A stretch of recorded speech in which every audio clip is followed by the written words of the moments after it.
For nearly a month, the government kept 157 Sri Lankan asylum seekers on a floating detention centre after their boat from India was intercepted off Cocos Island. But in a blow to the pledge to stop the boats, the men, women and 50 children were this week brought to the Australian mainland. They're now in the Curtin Detention Centre in WA, where they'll be assessed by Indian officials. In a moment, I'll be joined by the Immigration Minister, Scott Morrison. But first, this report from Madeline Morris.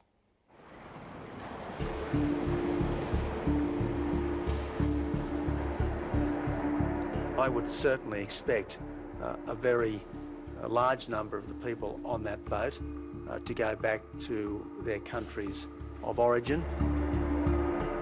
The government is clear. Allowing 157 asylum seekers onto the Australian mainland has changed nothing.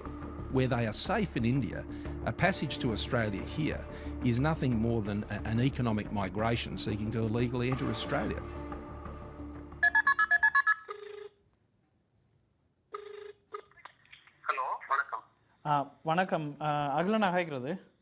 Government-imposed secrecy means very little is publicly known about the 157 asylum seekers now in Curtin Immigration Detention Centre. But Tamil activist Aaron Malwaganan has been able to find out more. He's in contact with the coordinator of one of the Indian refugee camps the group left from. Can he give us any indication of who is actually on the boat? All of them have come from Sri Lanka, as far as I know. None of them have Indian citizenship. The coordinator told Aaron at least 11 of those on the boat were tortured by the Sri Lankan regime during the war. Why have they not gone back to Sri Lanka? Because the war's over now. Why are they coming to Australia? There is a fear that if they go back, their life will be in danger. But why not live in India? It's a safe country, isn't it?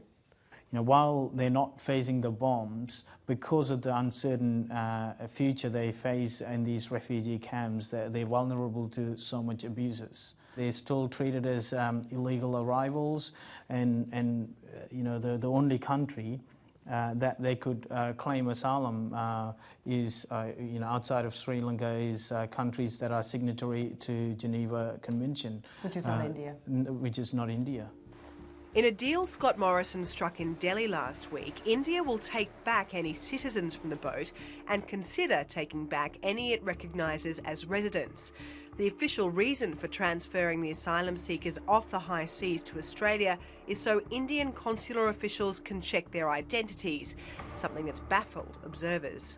My feeling is that most of these people are Sri Lankan Tamils, and India has no obligation to take them back. If they say that they are Sri Lankan citizens, and if the Indian consular officials determine that they are Sri Lankan citizens, and they say that they want to seek asylum in Australia, then I think even under the international law, the Indian government would say that, look, this is really your responsibility. The government had argued in an ongoing High Court case that it was under no obligation to hear the group's asylum claims because their boat was picked up outside Australia's migration zone. Refugee lawyers say now the group is ashore, things have changed.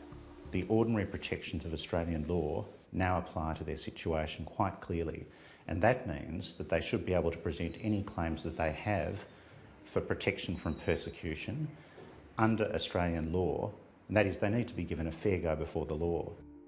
David Mann has been asked to represent the group. Last night, lawyers acting for them in the High Court case spoke to some of their clients at Curtin. The lawyers confirmed to 7:30 refugee claims would be going ahead. Scott Morrison says that India is a perfectly safe country, that anyone who wants to seek asylum is perfectly safe there, therefore there's no need for them to come to Australia to be safe. Any prejudgment of the outcome of any claims that these people may make could be highly prejudicial. Look, no matter who you are or where you're from or how you've arrived in Australia, you have the right to ask the government for protection as a refugee and to have a fair hearing of those claims.